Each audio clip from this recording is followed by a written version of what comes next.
নারীদের প্রতি খারাপ মনোভাব রাখা, নারীদের প্রতি বিরূপ আচরণ করা, নারীদেরকে ঠাট্টা বিদ্রুপ করা, বিশেষ করে যুবকদের বলবো, এই যে সমস্ত যুবকরা টিচিং করে, রাস্তায় নারীদেরকে উত্ত্যক্ত করে, স্কুল কলেজে ভার্সিটিতে মাদ্রাসায় যে সমস্ত ছেলেরা নারীদেরকে টিচ করে, আমরা তাদেরকে বলতে স্মরণ করে দিতে চাই, এই পৃথিবীতে যত মানুষ দুনিয়াতে এসেছে নারীর মাধ্যমেই এসেছে। সুতরাং এই নারীদেরকে দেখলে সম্মানের চোখে দেখতে হবে। একটা মেয়েকে রাস্তায় দেখলে তাকে আমার বোনের মতো দেখতে হবে। একটা মাকে, বৃদ্ধ মহিলাকে দেখলে তাকে আমার মা, আমার দাদি, আমার খালার চোখে দেখতে হবে। তার বিপদ আপদে তার কাছে যেতে হবে, তাকে সব সময় মন থেকে সম্মান করতে হবে। কিন্তু আমাদের দেশে হয় কি, একটা মেয়েকে রাস্তায় একা পেলে ওখানে হায়নার মতো ঝাঁপিয়ে পড়ে, বাজে আচরণ করে, ঠিস করে। এই সমস্ত ছেলেরা যারা করে তাদেরকে সামাজিকভাবে বিচার করতে হবে, পারিবারিক শিক্ষা দিতে হবে যে নারীদেরকে সম্মান করতে হবে। রাস্তাঘাটে একা দেখলেই তার সাথে কোনো বাজে আচরণ করা যাবে না, খারাপ কথা বলা যাবে না। বাসে উঠলে বৃদ্ধ মহিলা পেলে তার সিটটা তার জন্য ছেড়ে দিতে হবে। এই যে পারিবারিক শিক্ষা, নারীদেরকে সম্মান করার কথা, এটা আমাদেরকে পরিবার থেকে শেখাইতে হবে। এটা বাবা হিসাবে একটা পরিবারের প্রথম এবং প্রধান দায়িত্ব। কারণ আপনারও মেয়ে আছে, আছে না নাই? আপনার কন্যা আছে, আপনার বোন আছে। আপনি যদি ভালো আচরণ করেন তাহলে আপনার মেয়েটাও ভালো আচরণ পাবে। এটা পারিবারিকভাবে শিক্ষা দিতে হবে।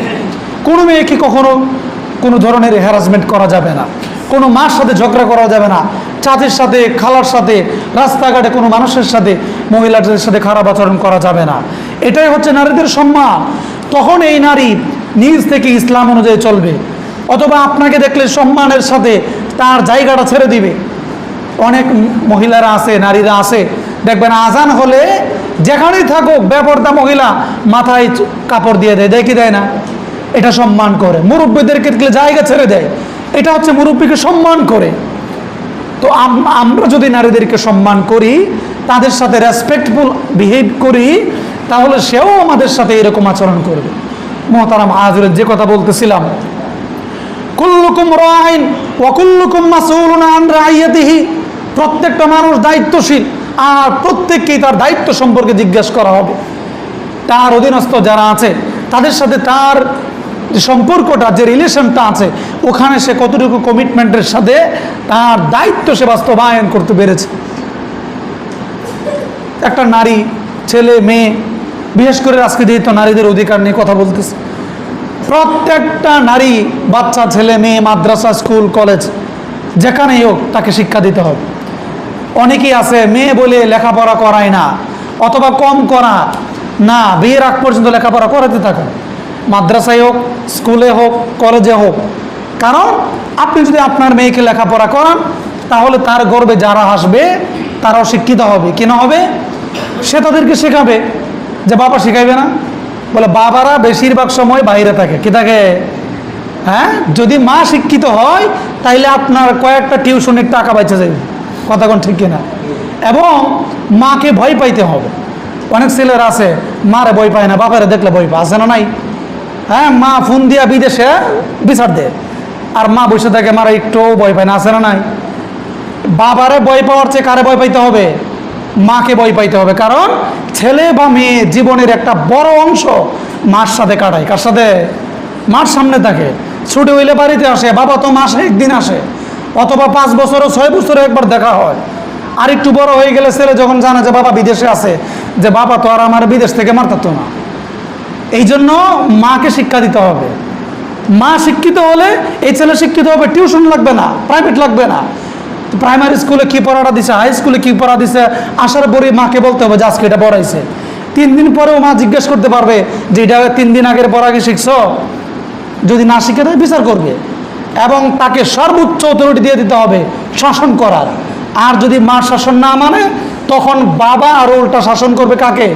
ছেলেকে বা মেয়েকে। ছেলে বা মেয়েকে। মাকে শাসন করা যাবে না। কিন্তু আমাদের সমাজে আছে এক ধরনের মানুষ, যে ছেলে মেয়ে মিলে একটা পার্টি করে, একটা গ্রুপ করে, হয় বাবার সাথে না হয় কার সাথে? মার সাথে। মানে হয় মার পক্ষে নাহলে বাবার পক্ষে থাকে। এটা করা যাবে না। বরং বাবা মা এক থাকবে, ছেলের আরেক থাকবে, দুজনে মিলেই শাসন করবে। এরপর দুজনে মিলে আদর করবে। কিছু আদর ভিতরে থাকবে আর কিছু শাসন বাইরে থাকবে। আর না হয় বর্তমান যে যুগ, টিকটকের যুগ, ফেসবুকের যুগ, ইউটিউবের যুগ, 12 বছরের ছেলেরা টিকটক করে, লেখাপড়া করে না। এই এখানে বয়ান করলো কোনো লাভ নাই, গিয়ে জুমা পড়ে গিয়ে আবার মোবাইল নিয়ে বসবে। এখন যদি ন্যূনতম শাসন না থাকে, স্কুল কলেজ মাদ্রাসা কোথাও শাসন নাই। শাসন করলে ওখানে পড়বে না, পড়াবে না। মাদ্রাসায় হলে ছাত্র কমে যাবে, এটাও সমস্যা, অথবা কেউ বিচার নিয়ে যাবে। আর স্কুলে তো নাই, এজন্য কেউ কাউকে মানতে চায় না, এবং এটা গুরুত্বপূর্ণ কাজ। এজন্য নারী অধিকার, নারীর লেখাপড়া করানো, এটা নারীর অধিকার।